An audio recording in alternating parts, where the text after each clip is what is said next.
primeiro sangue, Caim e Abel. Após a expulsão do Jardim do Éden, a humanidade conheceu a sua primeira geração legítima na Terra. 2 irmãos criados sobre as histórias de um paraíso perdido que eles nunca chegaram a pisar. Abel, o pastor de ovelhas, Caim, o lavrador da terra. À primeira vista, o cenário parecia comum, uma divisão natural de trabalho para a subsistência. Mas nos bastidores espirituais, as sementes da primeira grande divisão humana já estavam sendo plantadas. Caim lidava diariamente com o solo que o Criador havia amaldiçoado por causa do pecado de Adão. Ele depositava toda a sua força física no suor do próprio rosto para arrancar o sustento da terra. Abel, por sua vez, cuidava da vida, lidava com a mansidão, com o sangue e com a inocência das ovelhas. 2 caminhos diferentes, 2 mentalidades distintas. Chega o dia de apresentar as ofertas do Criador, e é exatamente aqui que os bastidores do coração humano e do plano eterno se cruzam de forma avassaladora. Caim traz do fruto da terra uma oferta baseada no seu próprio esforço, no seu orgulho e no merecimento das suas mãos. Abel, no entanto, movido por uma revelação sutil e profunda operada pelo Espírito Santo, traz as primícias e a gordura do seu rebanho. Ele entrega um cordeiro perfeito, em puro amor, temor e adoração a Deus. Deus aceita a oferta de Abel, mas rejeita a de Caim. Por trás do fogo que desceu sobre aquele altar de pedra, o Deus Altíssimo contemplava o futuro da humanidade. Ao olhar para o cordeiro inocente oferecido por Abel, Deus se lembrou do seu próprio decreto eterno. A entrega de Abel ecoaria por milhares de anos, porque aquele primeiro pastor estava profetizando através do seu amor o dia em que o próprio Deus ofereceria o seu cordeiro perfeito, Jesus Cristo, por amor ao mundo, para resgatar a humanidade no altar da cruz. Mas Caim não tinha olhos para o plano divino. O mal já operava nas câmaras ocultas do seu coração, exatamente como os homens que, séculos mais tarde, conspirariam em segredo nas câmaras escuras do templo de Ezequiel. Caim achava que Deus avaliava apenas a casca, a aparência do altar, sem notar a soberba e a inveja que cresciam no seu peito. O próprio Criador desce e faz um alerta direto à mente de Caim. O pecado jaz à porta, o seu desejo será contra ti, mas a ti cumpre dominá-lo. O aviso foi dado de forma clara, mas o mal sempre opera na ilusão arrogante de que pode se esconder da justiça e dos olhos de Deus. Caim ignora o aviso do Altíssimo, movido pelo ódio de ver o altar do irmão ser aceito, ele faz o convite: vamos ao campo?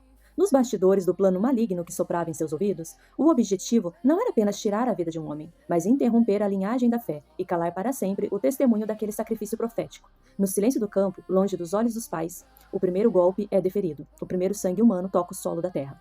Caim limpa as mãos e olha ao redor, acreditando que o isolamento do campo lhe garantiu o crime perfeito. Ele comete o erro clássico de todas as forças das trevas através dos séculos, achar que a escuridão humana é um escudo capaz de tapar os olhos do Deus que tudo vê. Onde está Abel, teu irmão? Pergunta Deus. A resposta de Caim ecoa no cinismo absoluto do oculto. Não sei, sou eu o guardião do meu irmão?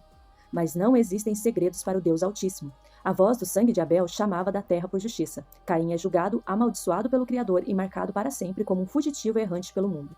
O mal achou que havia destruído o projeto de Deus ao enterrar Abel e silenciar a sua voz. Mas as forças das trevas nunca conseguem prever os bastidores da luz. O sangue daquele cordeiro e a fé de Abel continuaram a falar e ecoar mesmo após a sua morte. O Espírito Santo se move de forma irresistível e restauradora entre as linhas da história. Ele conforta o útero de Eva e traz o nascimento de Sete. A Bíblia registra que a partir de Sete, os homens voltaram a invocar o nome do Senhor. O mal feriu a terra, mas a linhagem santa, que culminaria milhares de anos depois do Cordeiro de Deus, permaneceu intocável e protegida.